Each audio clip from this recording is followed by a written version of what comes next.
أهلا بكم معنا. تعيش مخيمات تندوف بالجنوب الغربي للجزائر حالة من الاحتقان إثر هجوم عدد من سكان المخيمات المحتجزين على مقر ما يعرف بالدرك التابع لجبهة البوليزاريو في المعسكر المعروف بالداخلة على بعد نحو 170 كيلومترا من الرابوني. جانب جديد من مشهد الاحتقان في مخيمات تندوف في هذا التقرير لسناء المسعودي. مرة أخرى مخيمات تندوف على صفيح ساخن، إطلاق نار وفوضى واعتقالات، ممارسات لا إنسانية تفضح من جديد الوضع الحقوقي بهذه المخيمات التي صارت موطنا لتكريس الممارسات الحاطة من الكرامة والانتهاكات الحقوقية التي يتعرض لها أساسا الشباب والأطفال والنساء.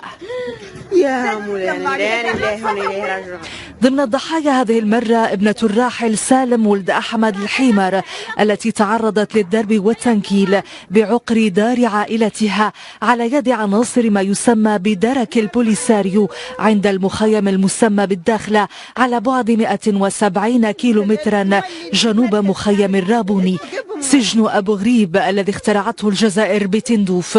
مظاهر العنف والتنكيل طالت عددا من أفراد عائلة سالم ولد أحمد الحيمر شقيق المعارض للبوليساريو الحاج أحمد بريك الله الذي ما فتئ ينبه إلى وضع البؤس المستشري داخل المخيمات. استباحة منزل العائلة جاء في أعقاب لجوء شاب إليه هربا من دوريات درك البوليساريو التي لحقته لخرقه حظر التجول الجاثم بقوة على أنفاس سكان المخيمات. لم يرق هذا الاعتداء الممنهج لشباب مخيمات تندوف الذين يقودون اليوم ثورة ضد هوس قيادات الجبهة بالسلطة، فبادروا إلى تنفيذ اعتصام أمام مقر ما يسمى بدرك البوليساريو مطالبين بالقصاص من عناصر الدرك وإحالتهم على القضاء، قبل أن يتحول الاعتصام كما في كل مرة إلى اشتباكات بين أمن البوليساريو والشباب الصحراوي الذي عمد إلى حرق مقر وحدة أمنية تابعة لما يسمى بدرك البوليساريو قرب منجم غار جبيلات جنوب تندوف. هذا الشباب الصحراوي الثائر على أوضاع البؤس بمخيمات العار، حيث لا تزال سائدة عمليات القتل خارج نطاق القضاء والخطف والإخفاء القسري والاحتجاز التعسفي والتعذيب والترهيب والمعاملة المسيئة والمنافية لكرامة وحقوق الإنسان. للمزيد حول هذا الموضوع معنا عبر سكايب من العيون الأستاذ أحمد محمد خر رئيس الائتلاف الصحراوي للدفاع عن حقوق ضحايا سجن الرشيد بتندوف. أهلا بك معنا أستاذ.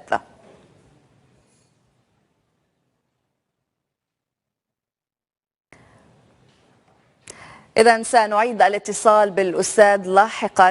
إلى خبر آخر، حيث أعلنت وزارة الفلاحة والموارد المائية في تونس اعتماد نظام الحصص لتزويد السكان بماء الشرب ومنع استعماله في مجالات أخرى جراء الجفاف المتفاقم في البلاد.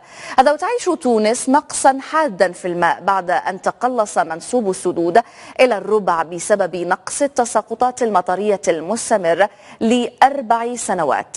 ويحذر مختصون من صائفة قد تكون أو صيف قد يكون الأشد عطشا في وقت أطلق فيه المزارعون صيحات الفزع.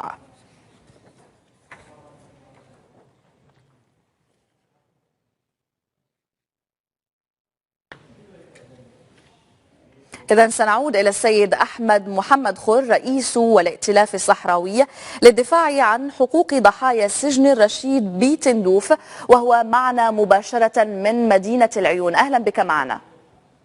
أهلا وسهلا ومرحبا. مرحبا بك. رمضان مبارك. رمضان كريم لك أيضا. بداية، على ماذا تدل هذه الفوضى الكبيرة وكذلك حالة الاحتقان التي تباتت تعيشها مخيمات تندوف وكذلك الظروف القاسية المفروضة على المحتجزين؟ أولا بسم الله الرحمن الرحيم، أحييكم وأشكر لكم الاتصال. هذا ما يقع في مخيمات تندوف منذ تقريبا حلول شهر رمضان، لأن قضية عائلة المنشق وليس المعارض الحاج أحمد بريك الله سبقتها قضية البرابيش، وهي مجموعات سكانية اعتمدتها البوليساريو في سنوات لتكثيف العدد السكاني ولتجنيد أبنائها في حربها الخاسرة التي عاشتها العقود الماضية. فإذا ما يقع في المخيمات اليوم هو امتداد لما وقع وكنا نحن ضحاياه في الائتلاف الصحراوي للدفاع عن ضحايا سجن الرشيد. فإذا هذه صورة أخرى من صور القمع التي تعرض لها الساكنة بدعوى خرق وقف إطلاق النار أو خرق حالة الطوارئ أو خرق التجول، فهي كلها أسباب واهية تعتمدها البوليساريو لملاحقة من تريد بهم الإيقاع في شباك عذابها وفي شباك توقيفها. وما وقع لعائلة المرحوم سالم ولد أحمد بارك الله، واللي هو شقيق المنشق والمؤسس لحركة صحراوية من أجل السلام الحاج أحمد بارك الله، فهو كان ممنهجا في منظوري، لأن جاء على إثر تجمع شبابي اجتمعت فيه مجموعة من الشابات والشباب وخرجوا عن المخيم لتناول الشاي وللسهر بعد صلاة التراويح. وكانت هناك عدة سيارات وعشرات الشباب، ولكن السيارة التي استهدفت والشاب الذي استهدف كانت سيارة هذا الشاب المنتسب عائليا إلى هذا المعارض أو هذا المشق، والذي تمت متابعته وملاحقته هو ابن أخي هذا المؤسس لحركة الصحراوية من السلام. طيب برأيك كيف تؤثر هذه الحوادث على القضية الوطنية؟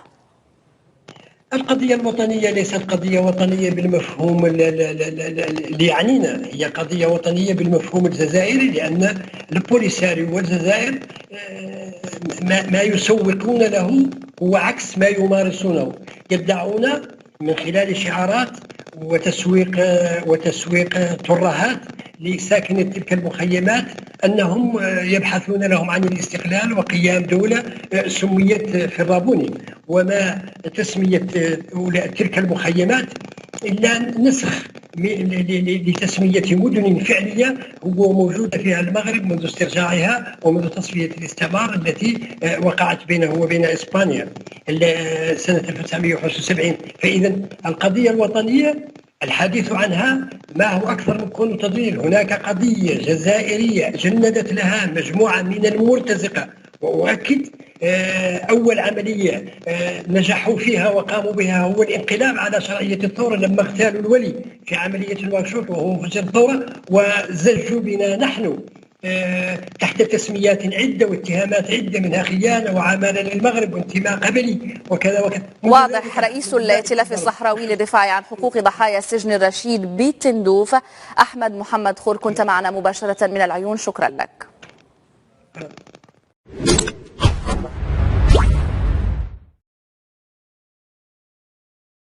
آخر هدف سجله فاطي في الليغا مع برشلونة كان ضد فياريال 20 أكتوبر الماضي، لذلك كانت فرحة فاطي مضاعفة بعد هدف ضد إلتشي. الآن على برشلونة أن يحافظ على تألق فاطي بتجهيزه بدنيا باستمرار، وجعل تشافي يشركه كثيرا ولا يجلسه كثيرا على الدكة ويزرع فيه الثقة بأنه سيستمر ولن يرحل الموسم المقبل، لأن عودة فاطي لمستواه ستجعل برشلونة غير مضطر للتعاقد مع مهاجم جديد في ظل أزمته المالية، لأن فاطي في مستواه واحد من أفضل مهاجمين العالم. شكرا لكم على حسن